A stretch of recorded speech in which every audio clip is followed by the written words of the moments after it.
بسم الله الحمد لله والصلاة والسلام على رسول الله وعلى آله وصحبه ومن والاه رب اشرح لي صدري ويسر لي أمري واحلل عقدة من لساني يفقهوا قولي.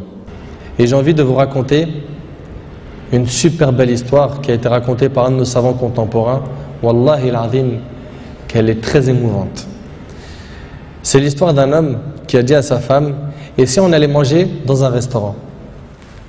Elle lui répondit: non, je te propose plutôt d'aller le demander à une autre femme. Moi, je ne mange pas au resto avec toi, va manger au resto avec une autre femme. Il s'étonna, il lui dit: je t'invite à manger et tu me dis de sortir avec une autre femme? Mais comment ça? Je ne suis pas de ce genre d'homme.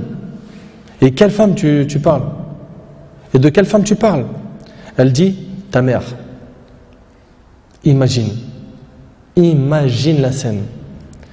Ta mère, je renonce aujourd'hui à ton invitation pour que tu invites ta mère. Ça fait longtemps que tu ne l'as pas invitée à manger ou à se promener, sors donc avec ta maman. Il lui a dit qu'Allah te récompense. Et il a tout de suite appelé sa mère et lui a dit: maman, prépare-toi, je vais venir te chercher en voiture et on ira manger et se promener ensemble. Sa mère ne l'a même pas cru. Sa mère ne l'a pas cru. Elle lui a dit: c'est vrai? Il lui dit: oui, par Allah. Viens, aujourd'hui, on va manger ensemble. Entre nous, billah alaykoum. Qui d'entre vous, parmi les frères mariés, a déjà fait ça avec sa mère? Et effectivement, ils allèrent ensemble au restaurant. Et la mère s'est remplie d'amour, de joie et de bonheur.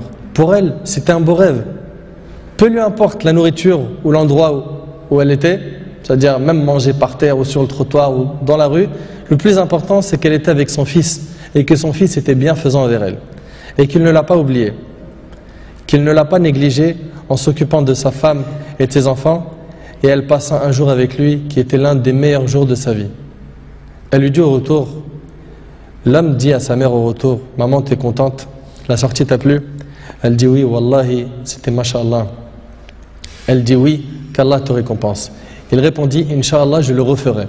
Elle dit: non, Inch'Allah, la prochaine fois, l'invitation viendra de moi. Il lui dit: Inch'Allah. Et des semaines et des mois passèrent, le frère a été occupé, puis sa mère tomba malade et mourra. Qu'Allah lui fasse miséricorde. Son fils était très triste. Et quelques jours plus tard, il reçut une invitation au restaurant pour lui et une autre personne, et cette invitation était déjà payée. Étonné, il se demanda de qui vient cette invitation déjà payée. Il est parti alors avec son épouse au même endroit où il avait mangé avec sa mère, et là une lettre l'attendait de la part de sa mère. Il y avait écrit: mon cher fils, qu'Allah te récompense, je t'avais promis de t'inviter au même endroit pour manger, mais tu étais souvent occupé. Et maintenant je tiens ma promesse et je t'invite avec ta chère épouse, et je t'invite avec ta chère épouse, qu'Allah vous récompense.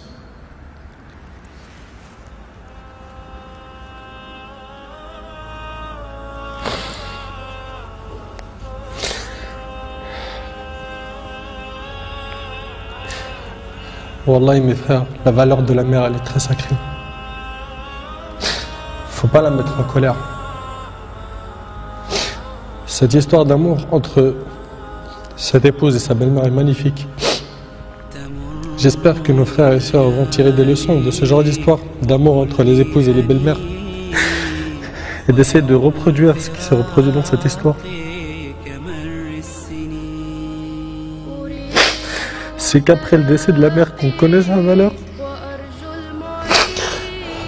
Votre mère, si elle a envie, profitez, embrassez-lui ses pieds.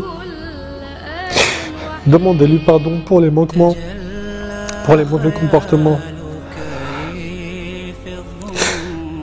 Vous récolterez le succès, Inch'Allah.